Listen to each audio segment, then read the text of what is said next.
ಇನ್ನು ಸೋನಂ ವಾಂಗ್ಚುಕ್ ಉಪವಾಸ ಸತ್ಯಾಗ್ರಹ ಅಂತ್ಯವಾಗಿದೆ. ಸೂಪ್ ಸೇವಿಸಿ 26 ದಿನಗಳ ಉಪವಾಸ ಸತ್ಯಾಗ್ರಹಕ್ಕೆ ತೆರೆ ಎಳೆದಿದ್ದಾರೆ. ಇನ್ನು ಆಸ್ಪತ್ರೆಗೆ ತೆರಳಿ ಜೆಪಿ ನಡ್ಡಾ ಹಾಗೂ ಜಿತೇಂದ್ರ ಸಿಂಗ್ ಮನವೊಲಿಸಿದ್ದಾರೆ. ವಾಂಗ್ಚುಕ್ಗೆ ಸೂಪ್ ನೀಡಿದ್ರು ನಡ್ಡಾ ಹಾಗೂ Jitendra Singh.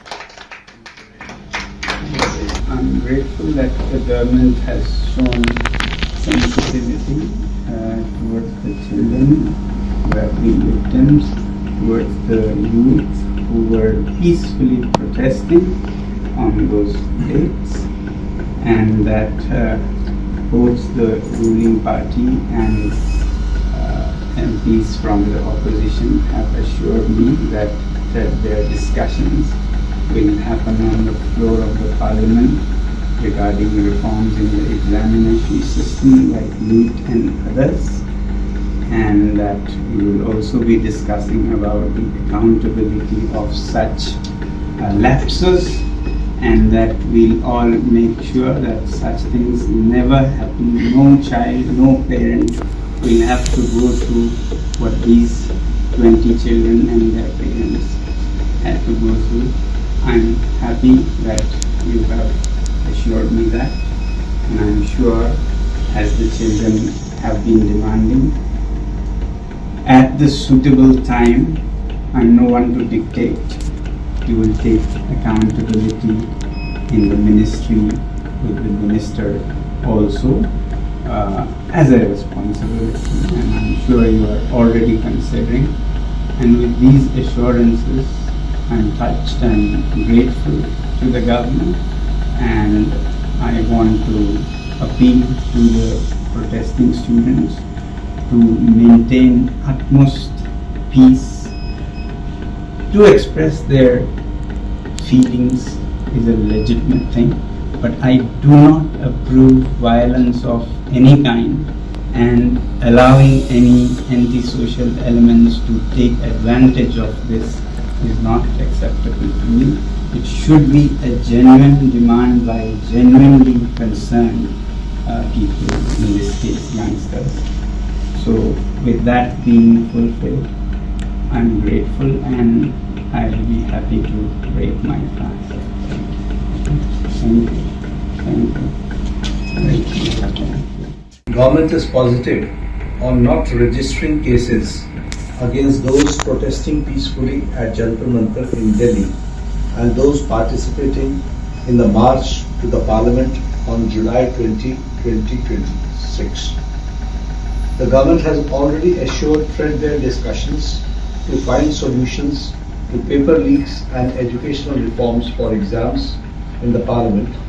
Besides, the government is also positively considering suitable compensations for the suicide victims of recent NEET paper leaks. Government is positive on ಉಪವಾಸ ಅಂತ್ಯ ಬೆನ್ನಲ್ಲೇ ಕೇಂದ್ರಕ್ಕೆ ವಾಂಗ್ಚುಕ್ ಸಂದೇಶವನ್ನ ನೀಡಿದ್ದಾರೆ. ಈಗ ಹೊಣೆಗಾರಿಕೆಯ ಸಮಯ ಅಂತ ಸೋನಂ ಪೋಸ್ಟ್ ಮಾಡಿದ್ದಾರೆ. ಕೇಂದ್ರ ಲಿಖಿತ ಭರವಸೆ ಹಿನ್ನೆಲೆಯಲ್ಲಿ ಉಪವಾಸ ಅಂತ್ಯಗೊಳಿಸಿದ್ದೇನೆ. ಸಚಿವ ಸ್ಥಾನಕ್ಕೆ ಧರ್ಮೇಂದ್ರ ಪ್ರಧಾನ್ ರಾಜೀನಾಮೆ ನೀಡಿ ಧರ್ಮೇಂದ್ರ ಪ್ರಧಾನ್ ರಾಜೀನಾಮೆಗೆ ಪಟ್ಟು ಹಿಡಿದಿದ್ದಾರೆ ಸೋನಂ ವಾಂಗ್ಚುಕ್. ನೋಡಿ, ಅವರು ಉಪವಾಸವನ್ನ ಕೈಬಿಟ್ಟಿರಬಹುದು, ಆದರೆ ಪ್ರತಿಭಟನೆಯನ್ನಲ್ಲ. ಯಾವಾಗ ಧರ್ಮೇಂದ್ರ ಪ್ರಧಾನ್ ಅವರು ರಾಜೀನಾಮೆಯನ್ನ ನೀಡ್ತಾರೋ ಆ ನಂತರದಲ್ಲೇ ಪ್ರತಿಭಟನೆ ನಿಲ್ಲತ್ತೆ ಅನ್ನುವಂತ ಮಾತನ್ನ ಸೋನಂ ಹೇಳಿದ್ದಾರೆ. आज 26वें दिन मैं आप लोगों को कुछ खास खबर बताना चाहूँगा. अभी रात के लगभग 12:30 बज रहे हैं. अभी थोड़ी देर पहले केंद्रीय मंत्री जेपी नड्डा साहब और जितेंद्र सिंह साहब यहाँ आए थे, और लद्दाख के एपेक्स बॉडी के शीर्ष नेतागण भी यहाँ आए थे. और उससे पहले आप लोगों को मालूम है, विभिन्न राजनीतिक दलों के लगभग 65 सांसदों ने आकर और हस्ताक्षर देकर हमसे अनशन तोड़ने के लिए कहा, और वो संसद में इस मुद्दे पर नीट पेपर्स और परीक्षाओं की प्रणाली पर चर्चा करेंगे, ये आश्वासन दिया. और जो सरकार से इस तरफ से मंत्रीगण आए थे, उन्होंने भी ये आश्वासन दिया, जिसका कि 2 दिन से हम बहुत ही कड़ा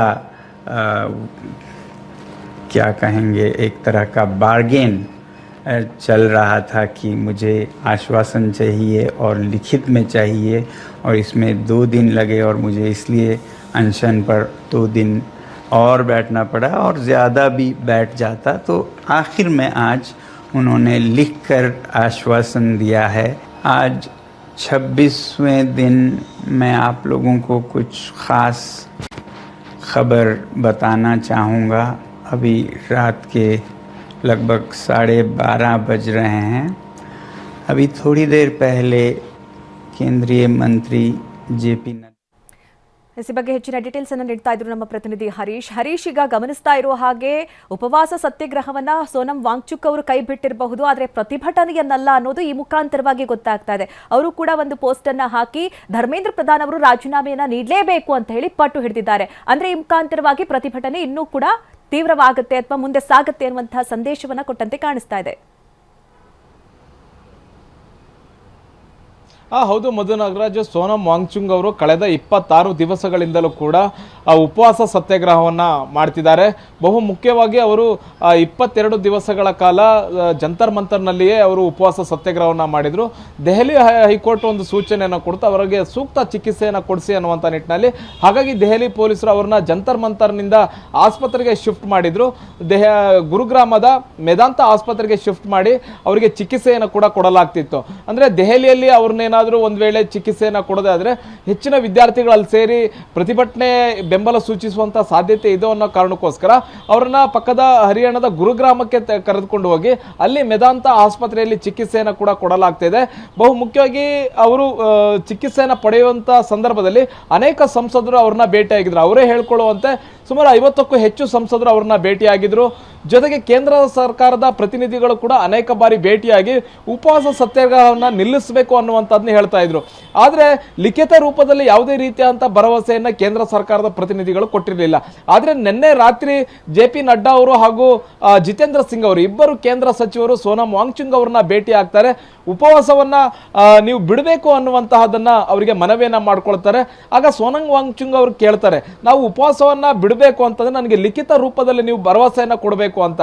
ಆಗ ಲಿಖಿತ ರೂಪದಲ್ಲಿ ಕೇಂದ್ರ ಸಚಿವರು ಭರವಸೆಯನ್ನ ಕೊಡ್ತಾರೆ. ಈ ಒಂದು ನೀಟ್ ಪ್ರಶ್ನೆ ಪತ್ರಿಕೆ ಹಗರಣ ಏನಿದೆ ಇದನ್ನ ಸಂಸತ್ನಲ್ಲಿ ಚರ್ಚೆ ಮಾಡ್ತೀವಿ ಅನ್ನುವಂಥದ್ದು ಒಂದು, ಮತ್ತೆ ಪ್ರತಿಭಟನೆಯಲ್ಲಿ ಭಾಗಿಯಾಗಿರ್ತಕ್ಕಂಥ ವಿದ್ಯಾರ್ಥಿಗಳ ಮೇಲೆ ಯಾವುದೇ ರೀತಿಯಂತ FIR ಅನ್ನ ದಾಖಲ ಮಾಡೋದಿಲ್ಲ, ಮತ್ತೆ ಈಗ ದಾಖಲಿಸಿರುವಂತಹ ಪ್ರಕರಣಗಳನ್ನು ಕೂಡ ವಾಪಸ್ ತೆಗೆದುಕೊಳ್ತೀವಿ ಅನ್ನುವಂಥ ಭರವಸೆಯನ್ನು ಕೊಟ್ಟಿದ್ದಾರೆ.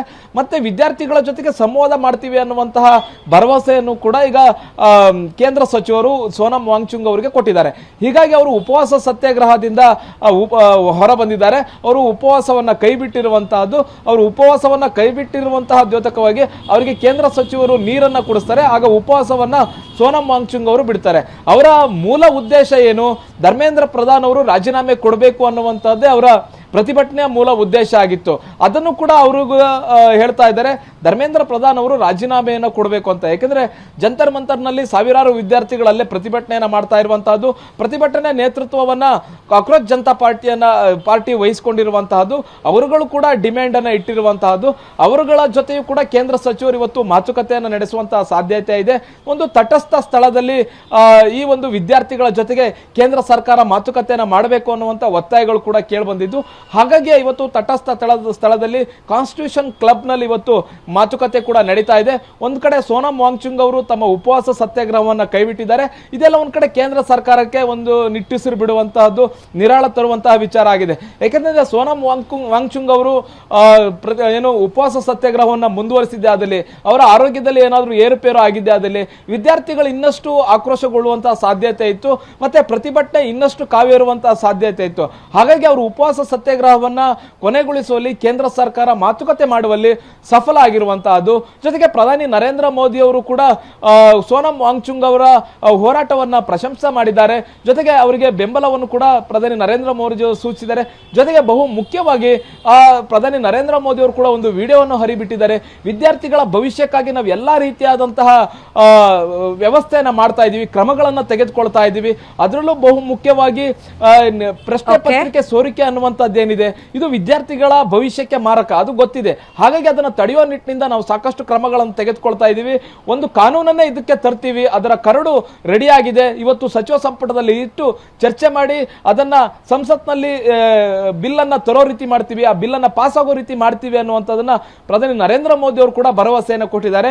ಈ ಎಲ್ಲ ಭರವಸೆಯನ್ನ ಕೇಳಿರುವಂತಹ ಸೋನಂ ವಾಂಗ್ಚುಕ್ ಅವರು ಲಿಖಿತ ರೂಪದಲ್ಲಿ ಸಿಕ್ಕಂತಹ ಭರವಸೆಗಳೊಂದಿಗೆ ತಮ್ಮ ಉಪವಾಸವನ್ನು ಅಂತ್ಯಗೊಳಿಸಿದ್ದಾರೆ. ಓಕೆ, ಹರೀಶ್